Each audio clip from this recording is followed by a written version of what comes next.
Good evening. Good evening. Thank you for joining us for our Living Last Supper. This evening I'll be playing the part of Jesus. I know what you're thinking. I have more hair. Use your imagination in a lot of ways with me in particular. But seriously, thank you for coming to be with us tonight as we do somewhat of a play of a reenactment that displays what goes on in the minds of the disciples of Jesus once they are told that one of them is going to betray their Lord. I hope you learn a lot about what it had been like for each of the disciples of Jesus Christ on that most holy night where he's going to be betrayed, denied, which will lead to his crucifixion and death. So please enjoy the performance tonight. Thank you. Leonardo da Vinci was a versatile genius of the Renaissance. He was born in Acciano, Italy in 1452. Though he excelled in many fields, he is remembered today for his painting of the Last Supper. It was commissioned in 1495 by the Duke of Milan to decorate the dining room of the convent church. His painting was not intended to be a faithful reproduction of the original scene, but his version revolutionized its portrayal through the thoughtful observation of human emotions. He expertly illustrates a whole range of emotions: fear, terror, unbelief, anger, and desperation, through the gesture, attitude, and gaze of each holy figure. He referred to these human characteristics as movements of the soul. This painting depicts the dramatic scene described in several closely connected moments in the Gospels, including Matthew 26, 21 through 28, in which Jesus declares that one of the apostles will betray him. So we will set the scene. It is the day of unleavened bread, in which the Passover lamb had to be sacrificed. So Jesus has sent Peter and John to prepare the room. Peter, come on. Go and prepare the Passover that we may eat it. Where are we eating? Upon entering the city, you will find a man carrying a jar of water. Follow him into the house he enters, and say to the master of the house, "Where is the guest room, where I may eat the Passover with my disciples?" He will then show you a furnished upper room. Go and prepare it there.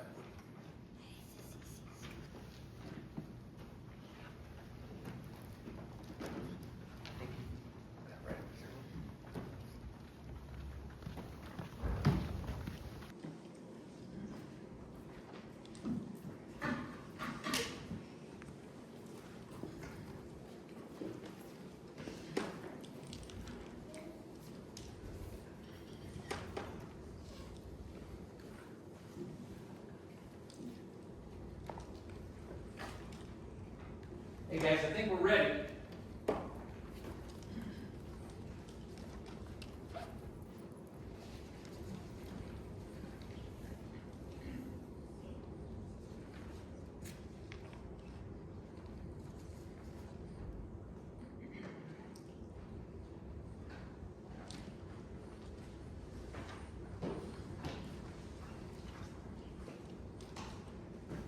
Oh, hey guys.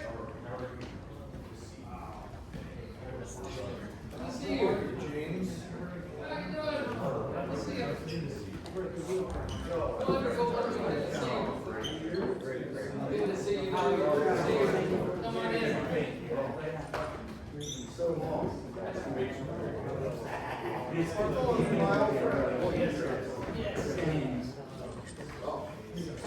How are you? Dude. Good to see you. Brother. Bill. Welcome. How are you? Wow. Oh, Lord. Peter. Judas. Thomas.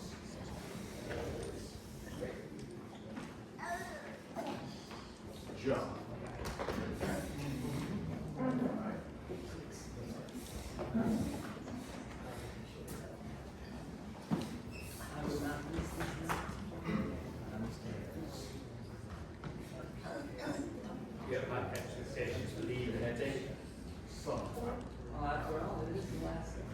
supper.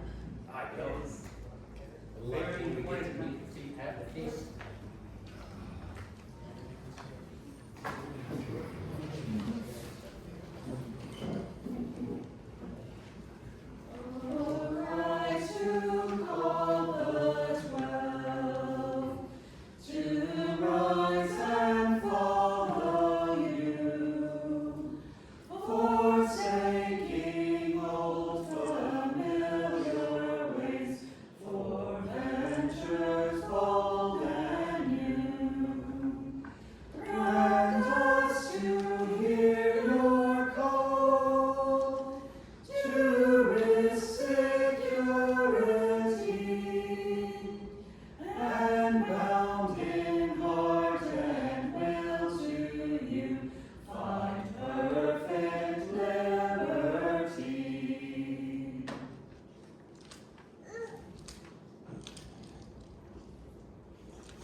I have earnestly desired to eat this Passover with you before I suffer. For the Son of Man must be given over to the hands of wicked men.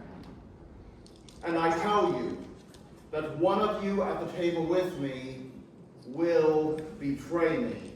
What?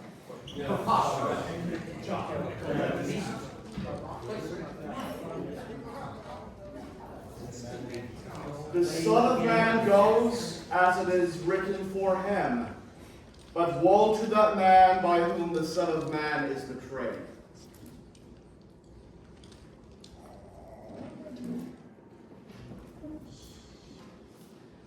O Christ, who led the 12 among the desolate, and broke as bread of life for all, your love compassionate. Lead us along the ways where hope has nearly died, and help us climb the lonely hills where love is crucified.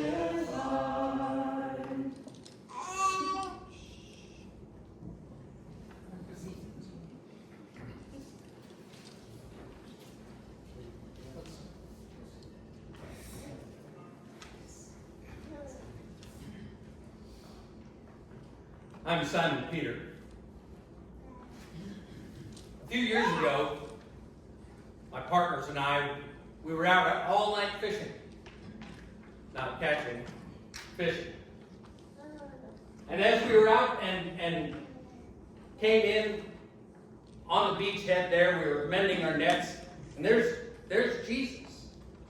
And he's speaking and teaching to the crowd that keeps getting larger and larger and larger. And as he does so, all of a sudden he looks over at me and he says, "Hey, I need your boat." Okay? So we get him in the boat, we go out a little ways, and then he continues to preach from the boat. And when he finished teaching, he says to me, a professional fisherman, "Go out a little further and let down your nets." That's not the time to catch fish. We've been out all night. There was no fish to be had. But oh, the fish. So many fish. It overloaded our nets to the point where they were breaking it. We filled up our boat. We had to call in our other companion with their boat. They came out. We filled up their boat, and they weren't small fish. They were huge fish. So many fish. We barely got to shore without our boat sinking, and still fish in the net. We got to dry ground, and all I could do was fall at the master's feet, because here is a holy, righteous man, and I am not. I'm a sinner, and I am unfaithful. And he looks down at me and he says, "You will no longer catch fish. You will catch men." Now, I don't claim to know that I knew exactly what he was talking about at that time. In fact, I had no idea what he was talking about, but I do know this. What he told me, there's no refusing. He called me, and I had to go. I gave up my boats, I gave up my fishing, I gave up my nets, I gave up my income, my livelihood, everything to follow him. And now 3 years later, we come to this upper room, the 12 of us, having been and grown so close. And he says, one of you are going to betray me. But not me. I would never. Lord, I said to him, I will follow you even to death. How vain I was. And I looked into his eyes so he could see the seriousness in mine, and I saw in his such sadness and pain. And he said to me, Peter, tonight before the rooster crows, you will deny me 3 times. Deny you? I could not deny you?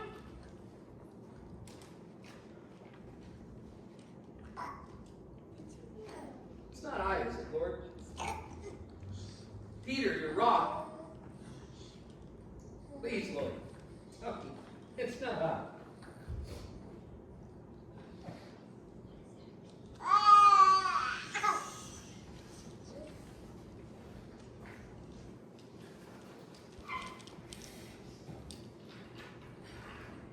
I've been known as Peter's little brother, Andrew, since the day I was born.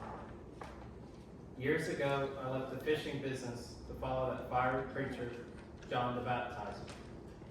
He was anointed by God to prepare the way for the long-awaited Messiah. And now I follow him. I love to bring people to Jesus. I brought my brother to Jesus, and I've watched him grow into a strong leader amongst us. I brought the little boy with the lunch of 5 loaves and 2 fish to Jesus. I've even brought Gentiles to meet the Master because he is open and loving to anyone searching for the truth. But Jesus has enemies in high places. Enemies who would love to silence him or even see him die. And now he speaks of a betrayer in our midst. Please do not let it be me who brings sorrow to my Lord. Jesus, is it I? I don't know. That's okay. I am James the Lesser, known as such to describe my stature and to differentiate me from the many other men named James. Since joining Jesus' group of followers, I have seen miraculous things. Jesus has the power to calm the sea. Even the wind and rain obey his voice. Jesus has power over demons. He has cast out evil spirits and given us the power to do the same in his name. He has the power of healing. He has taken away diseases that people have suffered with their entire life, even from birth. Beyond this, he has the power to forgive us. And now, one of these men at the dinner table, one who eats, drinks with him, and will betray him. How could anyone doubt that he is the Lord, our Messiah, after walking and talking with him, after seeing prophecies fulfilled, and miracle after miracle, proof after proof? He has called each of us to follow. Who could turn away? Is it I? But you know,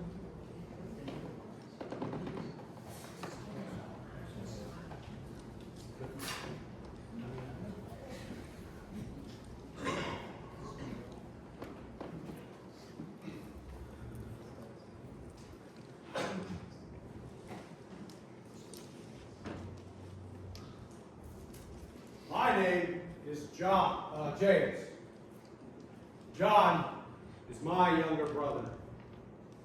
He and I used to work with Peter and Andrew in the fishing industry. Jesus called us to follow him on the same day as he called Peter. We followed him, thinking that he would establish his kingdom here on earth, and we would be his right-hand men. Jesus calls John and I the sons of thunder. Actually, we're the sons of Zebedee, a rich and powerful man in the local community who's personal friends with some of the religious leaders. At one time, I had thought that would assure me a place of power in Jesus' kingdom. In fact, my mother even told me that I should sit at Jesus' right hand when he claims his earthly throne, John at his left. After all, it was us who were invited to the mountain, where we saw him transfigured, his face shine like the sun, and the voice of God spoke out of heaven.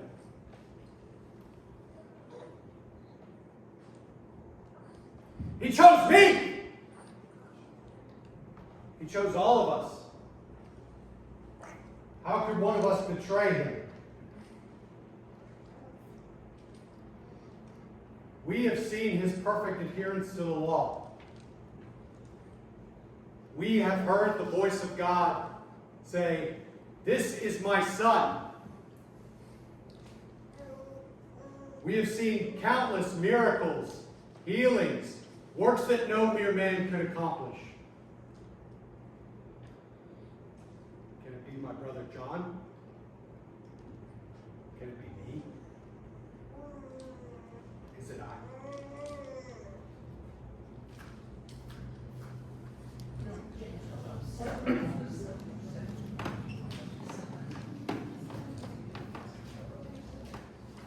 Jesus comes today with healing, knocking at my door appealing, offering pardon, grace, and peace. He himself makes preparation, and I hear his invitation. Come and taste the blessed feast.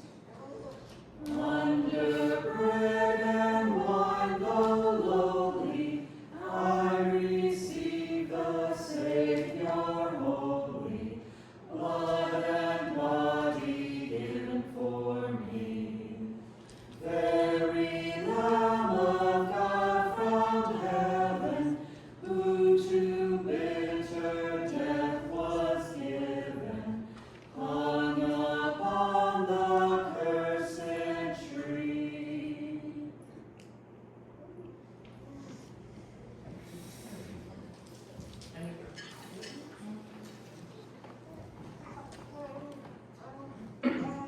I am Matthew, and before I became a disciple of Jesus, I worked for the Roman government as a tax collector. I took advantage of one of the perks of the profession.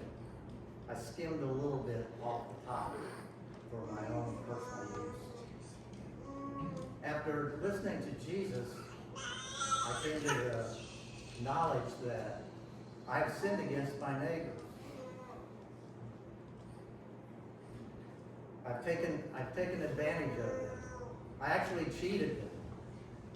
I took their hard-earned wages and goods for myself.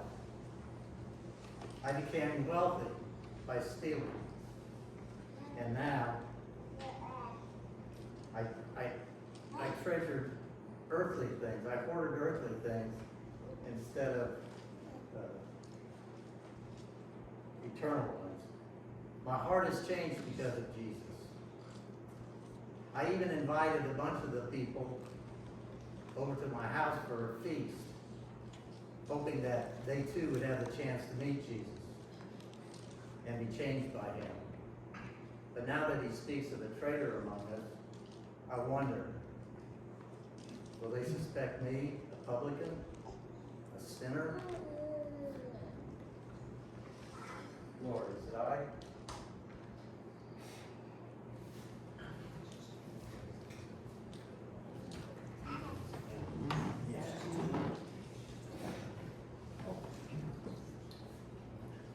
Before Jesus called me, I was a member of the Zealots. We believe that God, and that God alone, rules over the nation of Israel. And we refuse to pay homage or taxes to any Roman governor or governments on earth. Now, it goes against my nature, but Jesus teaches that God ordains all powers or due and treatment of them with respect. Since following the Christ, I have tried to channel my zeal into telling others about Jesus, God's Son, and reaching out to people for his kingdom. Is there a spy among us? A Roman, perhaps? How could any follower of Jesus question his power and authority? He is God. He is God. He is our King. He is greater than any government. Could I, Simon, somehow revert to my old ways and betray my King? Jesus, is it I?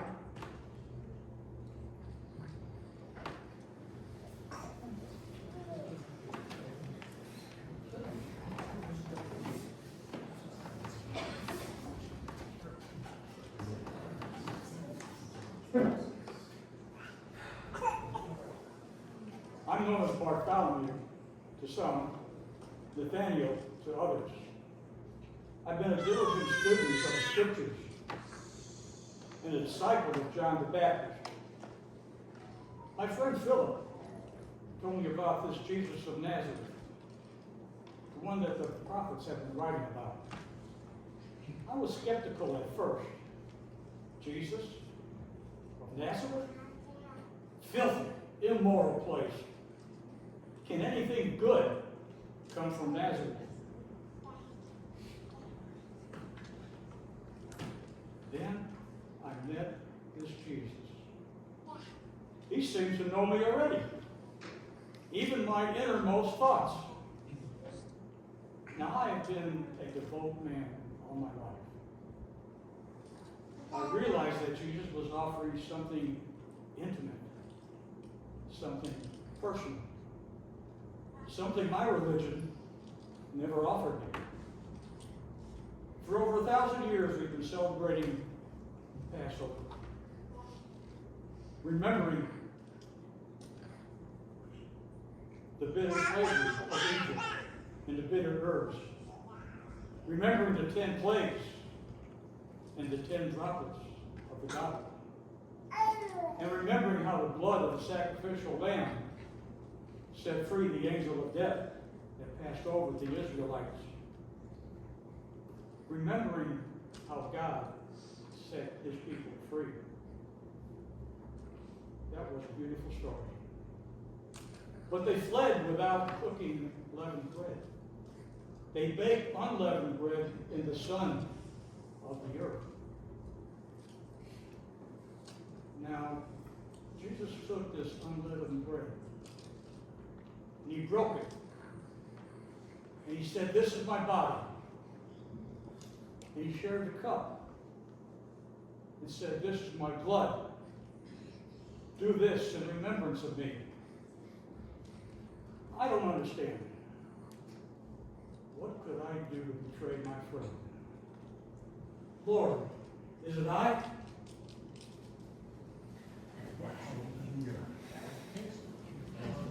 My name is Philip.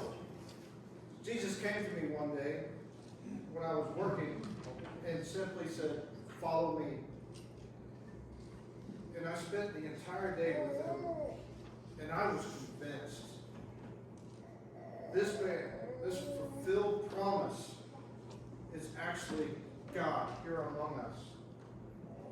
Recently, thousands of men and women, families were sitting on the hillside listening to him teach. And Jesus asked me, where can we buy bread to feed them all? And, you know, I thought instantly, we don't have that kind of money in our treasury. I gave no thought of the people's discomfort or to the possibility of divine miracles, of a divine miracle. But Jesus, little Jesus, took 5 tiny pieces of fish and 2 tiny pieces of bread and broke them. He fed thousands. And we gathered 12 baskets full of leftovers. God, you're among us. Who would deny the promised one, this divine presence in our midst? And whom would this person deliver him? To the vain and arrogant priest who refused to believe God has kept his promise? Or to the pagan Roman government that fears a rival ruler? Could any one of us forget his power? Could I forget? Is it I?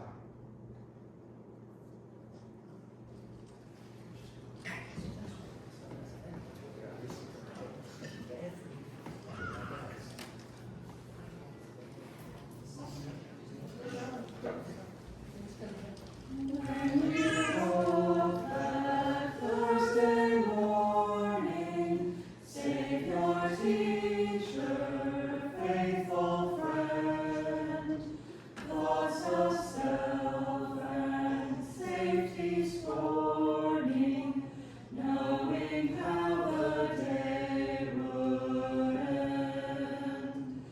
Love of God, foretold for ages, now at last the hour had come, when but one could pay sin's wages.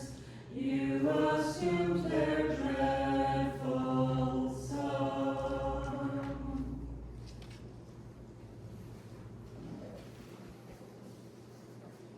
His hands, carpenter hands, rough weathered hands, and yet so gentle and loving. His hands reach out and touch a leper, and the disease was erased from his body. His hands reached out and touched Peter's mother-in-law, and her fever disappeared. His hands reached out and lifted Jairus' daughter from her deathbed.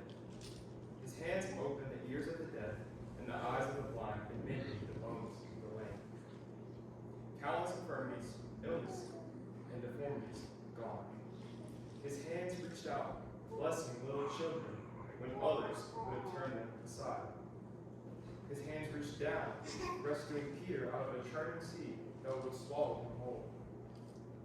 His hands blessing and breaking bread, folding in prayer, such simple gestures, and yet so profound. Those hands that have shown mercy and kindness, given love and healing. Those hands that have served me, that is, and his other brothers, and worshiped his Father, they are the hands of God in this very room. All of us have received blessing from his hands. Of us, all of us have seen miracles, those as he has performed. Who could betray him into the hands of the enemy? Will I, that is, betray him? Is it I?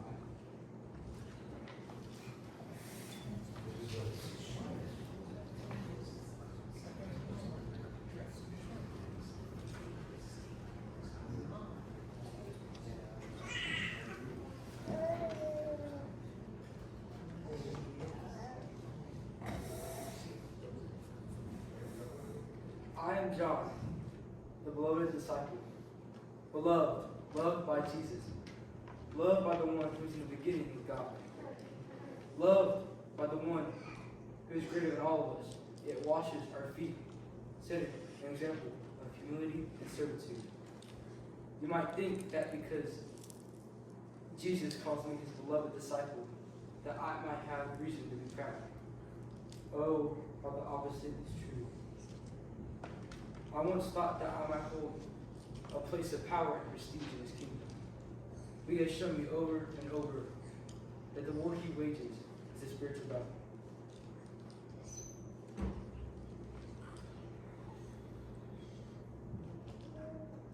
He does not seek out the rich and powerful. He dines in the homes of sinners and calls them, not the elite. I soon equally befriend a Roman Pharisee and a moral woman, forgiving both. God has sent his Son because he loved the world, the lowly, me so much. So much that he does not want any one of us to perish, but to have everlasting life. This Jesus, he's the way, the truth, he is life. Even though we are his closest friends and followers, I don't think we truly understand the depth of his love. I believe he would give his life for me. How could I not do the same? My pride caused me to stumble. Will I betray him? Could I? Is it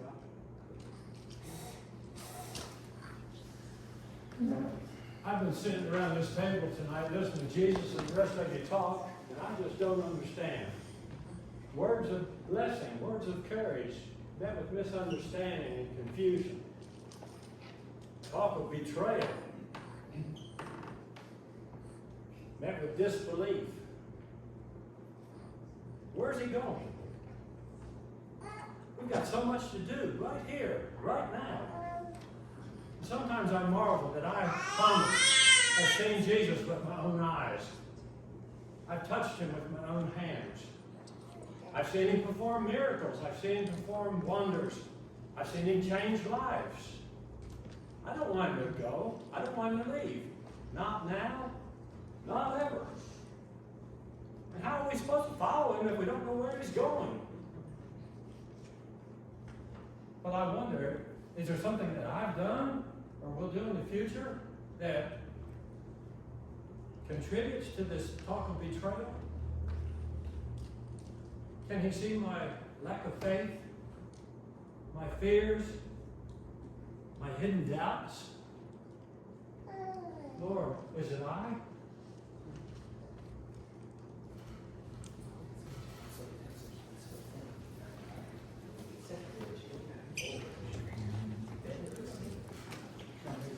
I am Judas Iscariot, the treasurer of this group. I follow Jesus, but I am growing tired of his reluctance to take a stand against our oppressors. Now, I believe he is who he says he is. But why would God send a Messiah for this? To wash feet and serve bread. I have no need of a spiritual king. No, what we need is a political king. Someone who will rise up and overthrow these Roman tyrants. Thousands of people follow Jesus wherever he goes, over mountains, across rivers. Surely he can take these men and raise an army in no time at all. But somebody has to force him to make his move, to do his job, to lead us to victory and bring us to the promised kingdom.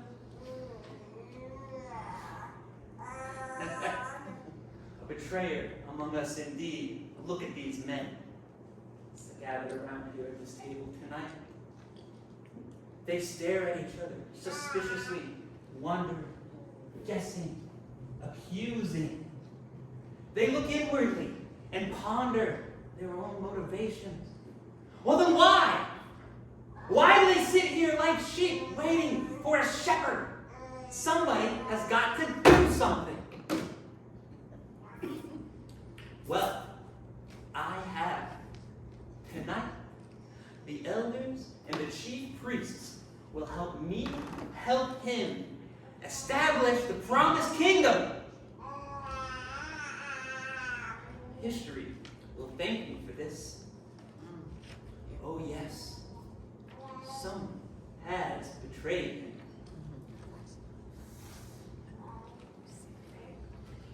Perhaps all of us will by the time this night is over. Master, is it I?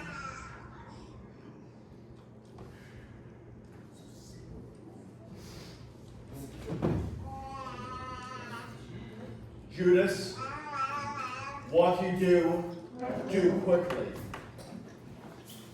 Can't believe you. No, stop! It never would happen if you were on his left!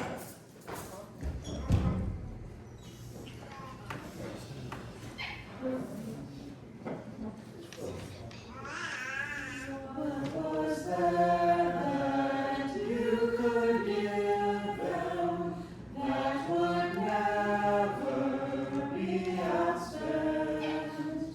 What great gift that would outlive them? What last will and testament? Show me and the world you love me. Know me as the Lamb of God. Do this in remembrance of me. Eat this body, drink this blood.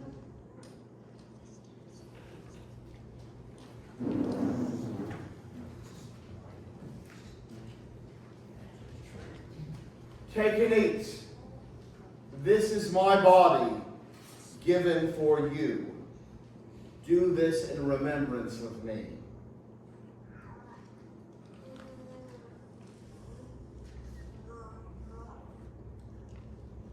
And take and drink. This cup is the New Testament in my blood, shed for you for forgiveness of sins. And I tell you, I will not drink of the fruit of the vine again until I drink it anew in my Father's kingdom.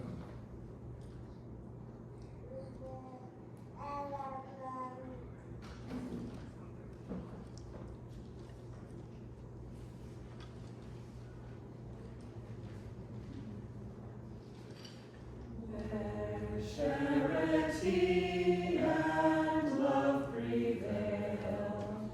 There God is ever found, brought here together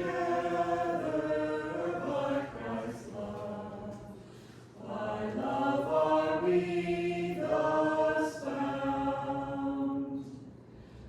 With grateful joy and holy fear, His charity we learn. Let us with heart and mind and soul now love Him in return.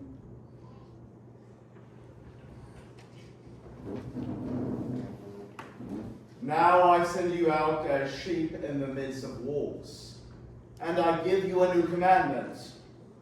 Love one another, that all will know that you are my disciples, if you have love for one another.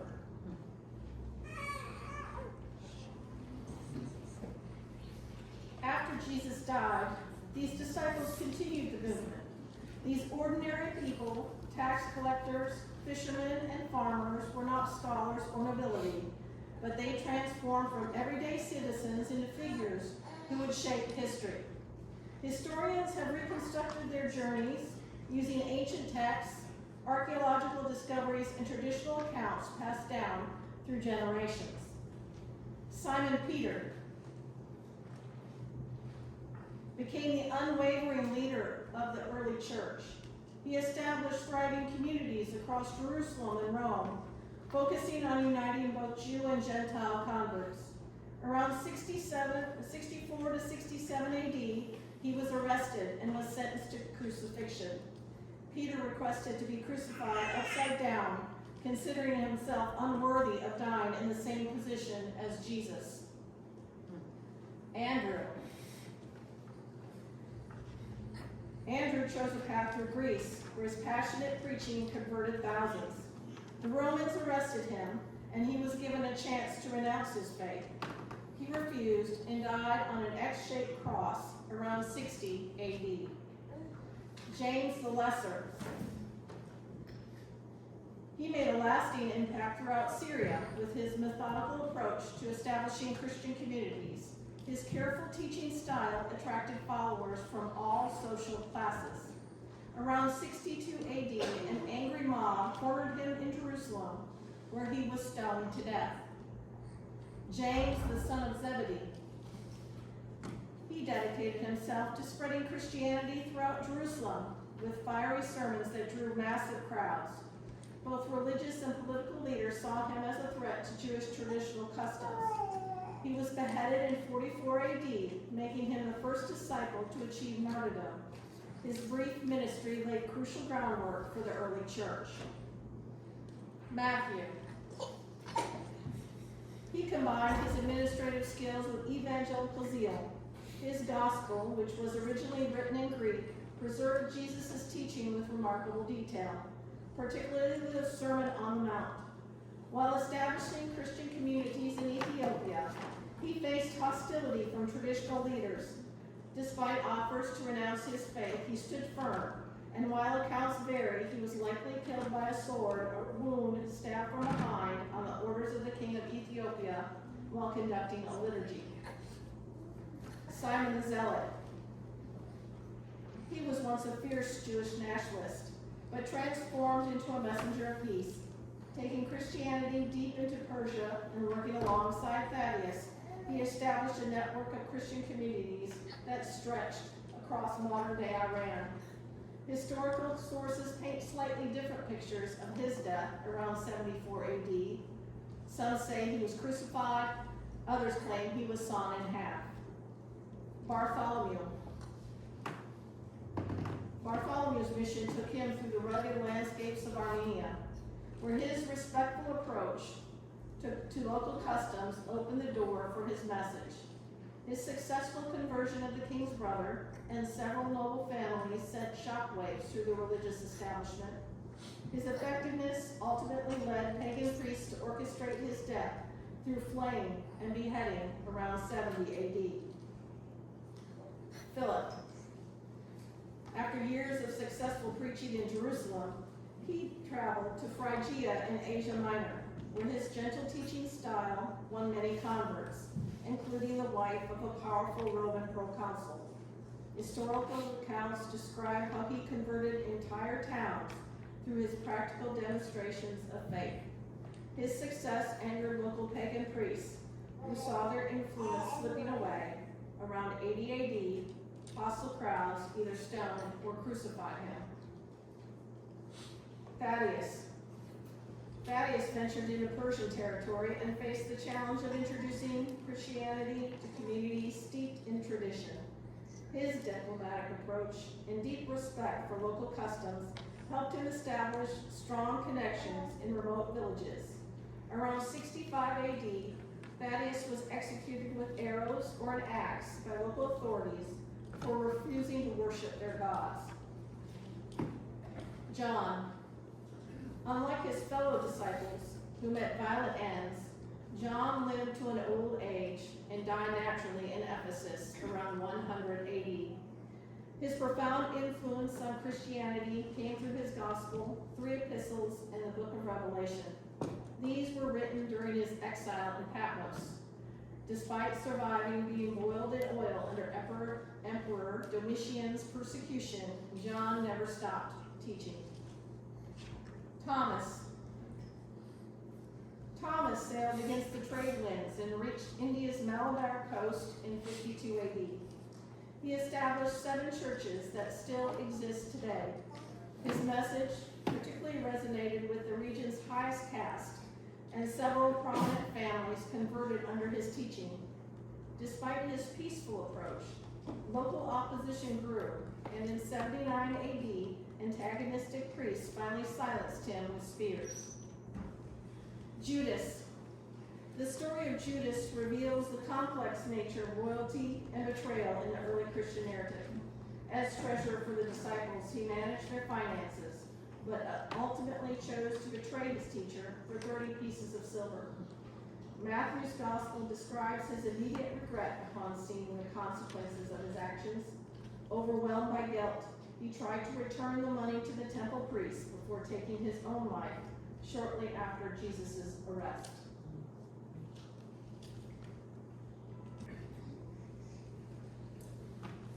Stay with us till night has come. Our praise to you this day be sung. Bless our bread, open our eyes. Jesus be our great surprise. Walk with us, our spirits sigh. Hear when our weary spirits cry. Feel again our loss, our pain. Jesus, take us to your side. Stay with us till day is done. No tears nor dark shall dim the sun. Cheer the heart, your grace impart. Jesus, bring eternal life.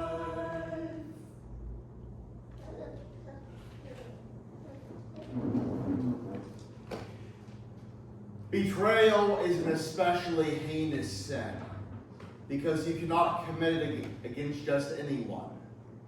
You have to be given trust in order to betray it. But that's the challenging part of this night. The word that we translate as betray literally just means to hand over. Judas thought he was betraying Jesus, but he couldn't. Because Jesus always knew what was going to happen, and always knew what was within the hearts of Judas Iscariot. To be handed over to wicked men, to wear a crown of thorns, to be pierced with nails and a whip, and eventually a spear in his death. This is the reason Jesus Christ was born. It wasn't a surprise. It's what he says before Pontius Pilate. It is for this purpose that I came into the world. As we remember this most holy week this year, let's remember this. This is why Jesus Christ was born. He was born to suffer and to die so that he might save us. And he would call us to a new life to follow him. With the exception of Judas, the rest of the apostles of the Lamb, they go to the ends of the earth. They suffer greatly, but remain faithful to their Lord, and they receive eternal life. We aren't called to go to the ends of the earth, or at least I don't think so, not yet. But we are called to be faithful and to suffer all things, even death, rather than fall away from Jesus, who is the resurrection and the life. Thank you all for coming.